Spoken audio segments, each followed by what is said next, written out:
drag racing inspired, but certainly built for the road. Behind you is the MX-5 Spider. It's basically a lightweight, kind of minimized version of the classic MX-5. Hi, I'm Tony Thacker. I'm the Executive Director of the Wally Parks NHRA Motorsports Museum.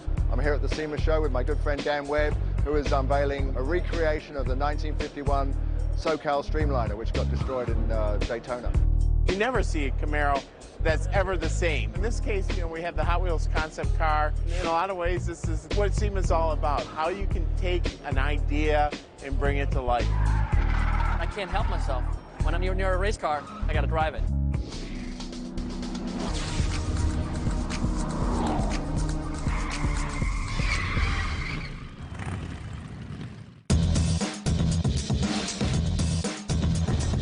From all of us at Ford, welcome to SEMA. I've been coming to SEMA for 10 years. You can't help but see the passion. I mean, I personally believe all the innovations really emanates from here because it's about people with their passion for cars. And then that's where the industry takes that passion and impacts our design. That's why we work with builders. You see, I think about 15 or 20 cars right down this row from various SEMA builders who took our cars and took them to the next level. Expressive, exciting, performance, all that available from kind of the aftermarket tuner world. So to me, SEMA is kind of that little kernel, that little DNA that is in the fun to drive element of every car. It all starts here and eventually makes its way into the OEM. That's where it happens. That's why.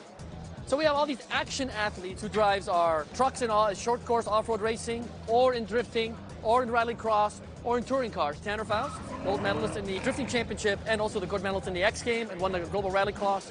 And Brian Deegan, who won the X Games this past year, and also the most decorated athlete in the X Games. So what we're doing outside is giving you a microcosm of what happens in professional racing out here at SEMA for people to come in and catch a ride with their heroes.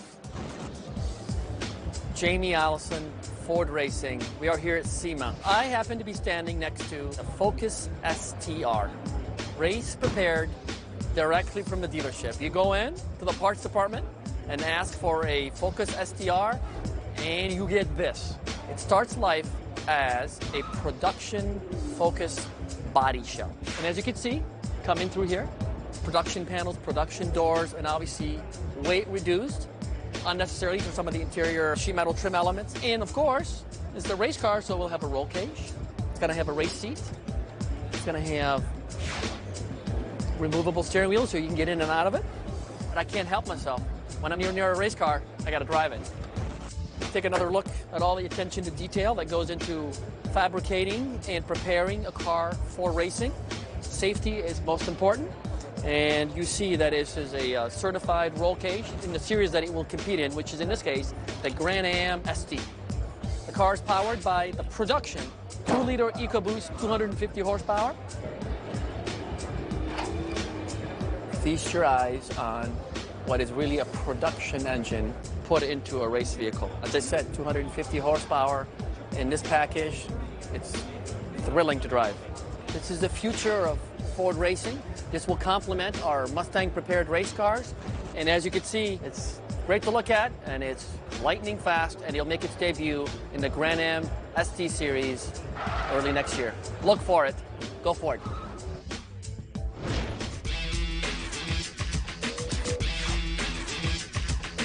Well, we've been around for a long time. Our company's 35 years old. We've been building horsepower for all those years. Our customers know it. They expect us to be doing it. They expect us to be racing, and we do. So we've got a lot of old friends here. Being around as long as we have, people are used to seeing our name and seeing our engineering and our products, and this is an absolute great place for us to show it all off. Okay, we're looking right now at our signature Series 2 car that we build for dealerships to sell. This car obviously starts as a 2011 Camaro, but we've added our own stripe package here. This window hood is one of our own creations and gets a lot of attention because you can see the chrome supercharger through the hood.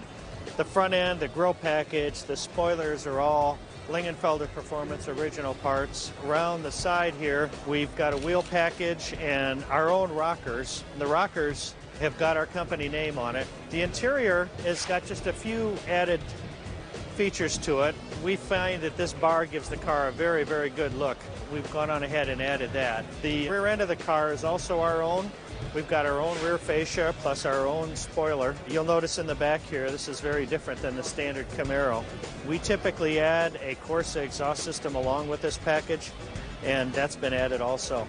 This is our signature 2 Series car, and our customers have reacted very, very well to this version of the car. Our heritage has always been in drag racing and road racing, and so all the guys that work for us at Lingenfelter Performance Engineering have all got ideas about the way these cars should look. This was a collaboration of all of us getting together and trying to decide what made the most sense, and so the stripe package and the engine cover and everything else is our own design from start to finish. I'd like to show you the engine. Obviously, at Lingenfelter Performance, we build horsepower, and this is our 650 horsepower supercharged engine. This is also available with a head and cam package, all drag racing inspired, but certainly built for the road. You can take this car out to the drag strip and have a really good time with it, or you could take it out on a Sunday drive and just enjoy the ride. Closed captioning provided by... What's up, America? It's your boy Ice-T. And if you know me, you know I love my cars. And that's why I protect my babies with Car Shield. I know a car out of warranty means repairs are going to be expensive.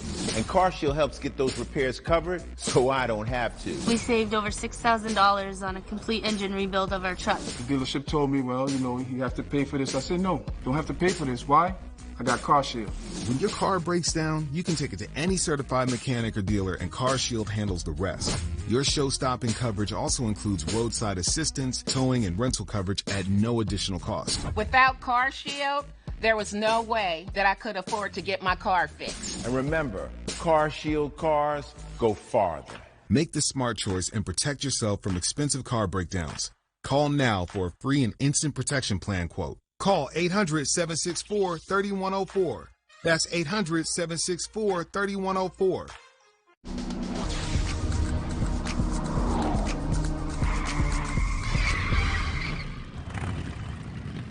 Welcome to the SEMA Show.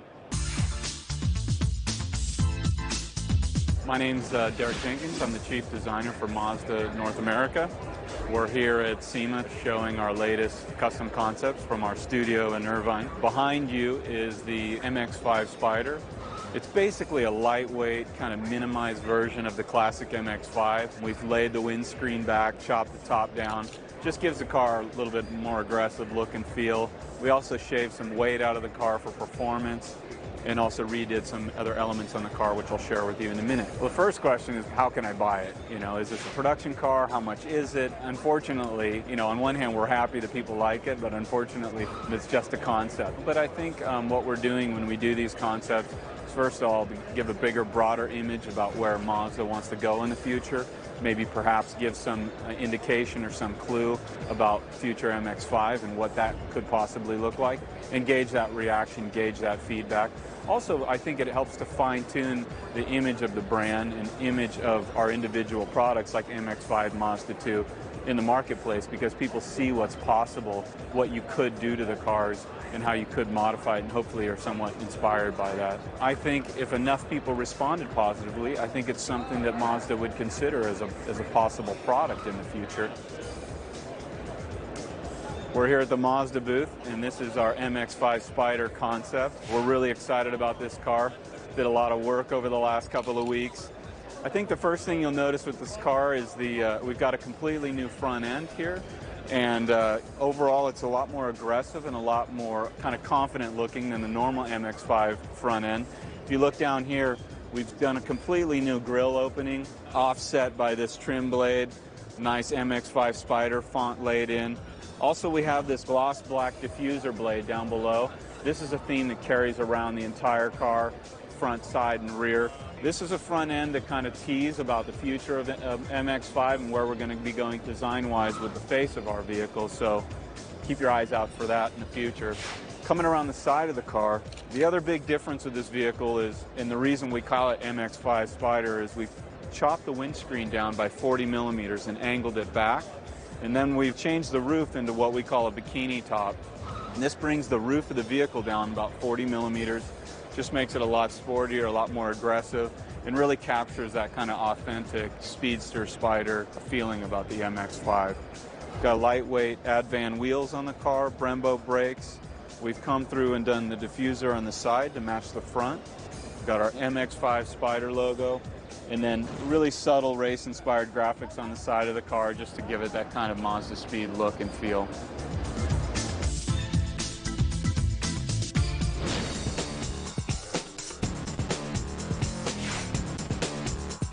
Hi, I'm Tony Thacker. I'm the Executive Director of the Wally Parks NHRA Motorsports Museum. I'm here at the SEMA show with my good friend Dan Webb, who is unveiling a recreation of the 1951 SoCal Streamliner, which got destroyed in Daytona.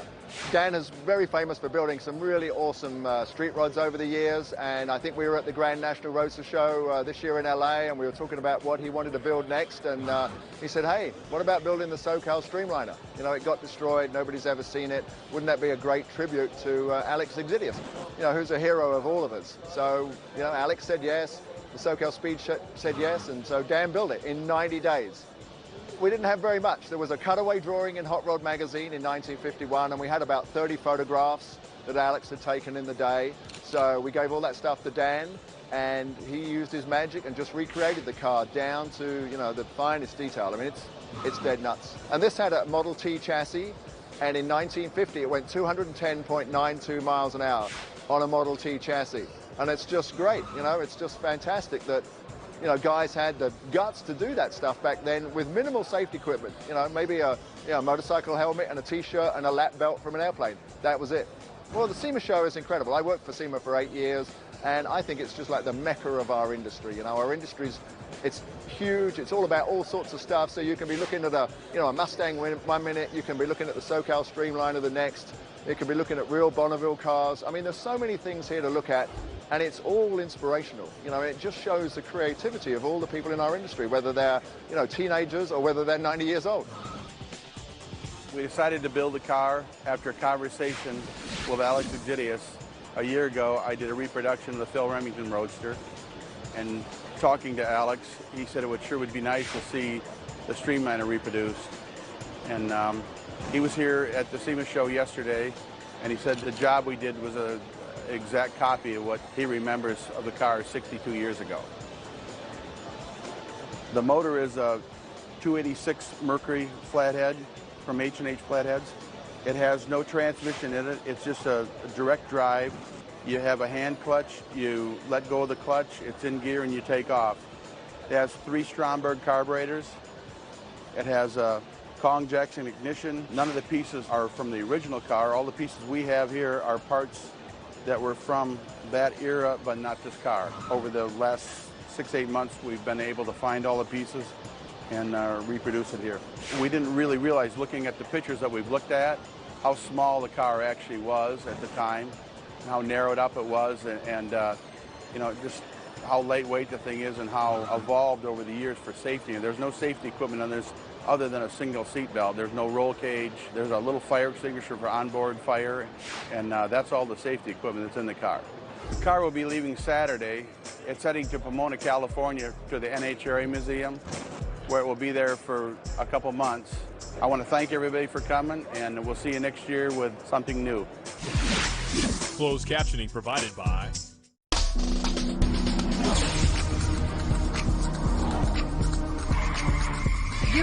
and the Chevrolet display. My name is John Fitzpatrick. I'm the marketing manager for Chevrolet Performance Cars, which includes Camaro and Corvette. We're back here at SEMA again for 2011. The Camaro was just named hottest car of the year for the 2nd year in a row for SEMA.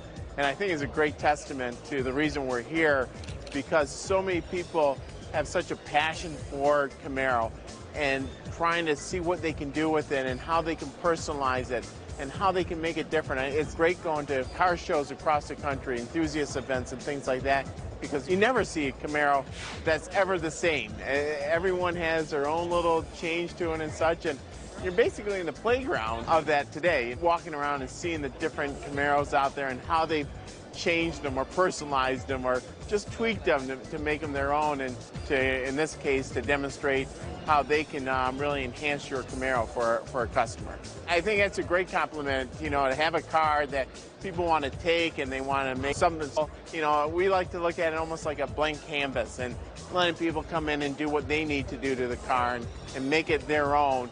You know, you get that relationship. Anytime you can build a relationship where they feel ownership in that particular item, you know, in this case, this beautiful car, it only goes to help us, you know, reach customers and convince them that, you know, Chevrolet is different and we're evolving and we're going to have another great 100 years.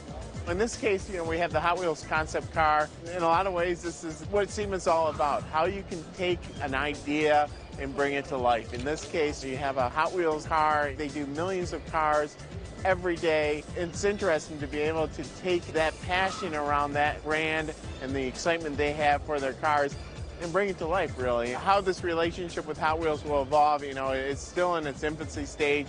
We're still trying to see where it goes, but we think it's a great relationship. We think there's opportunities abound that could really enhance both partnerships.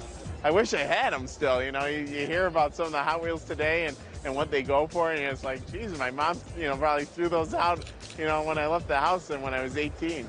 I worked for Chevrolet for 23 years. I'm originally from Detroit, so, you know, of course I have family members that worked for both Ford and GM. I had a grandfather that worked in Chevy design at the time. He used to tell great stories about how they used wood before they even got into clay and such and modeled cars and developed them. And you know, it's just a great passion. You're from Detroit, it's almost like it's part of the water there. You take a sip of fountain, it's like you got octane out of it instead of water. You're looking at the Camaro done up in what we call our Camaro Hot Wheels concept. It started out as a Camaro SS, has a 6.3-liter V8 engine, great horsepower, great torque numbers. But what we've done with this car is really given them a makeover that is unique to anything out there. We started out, obviously, with the green over chrome paint. First time anybody really has attempted to do a car in chrome paint. The front grille here is very similar to what we're using on the ZL1. Obviously, we incorporated the Hot Wheels logo in there. Very important that you be able to see that expression of Hot Wheels in the car. You see the black out here underneath the grille, and then this red line that's kind of like a theme throughout the car. It's really something that give it a little bit of flair with the car. Now, as you move back over the hood, you know, this is a unique to the car, an air extractor. Kind of got the idea from the ZL1 that we're going to be bringing into production soon, but it gives a very unique look to the car, something you would see back in the first generation Hot Wheels car. And as you go along, you see that we have this blackout here over the hood, then goes over the roof, and then over to the back of the spoiler. So bringing the whole car together. In the side of the car, you're going to see these beautiful 21-inch wheels, unique finish to this car. One of the things we were able to incorporate is this red outline. On the interior of the car, really wanted to make it a statement. First thing you'll notice is the Hot Wheels logo embroidered right into the seat. And then in the interior, a lot of black with a red flare. Again, the goal of this car was Hot Wheels for real, trying to bring what you would expect from a toy Hot Wheel, bring it to life, and something very unique, and get people's response to this very exciting concept model. Closed captioning provided by... You're watching Cars.tv.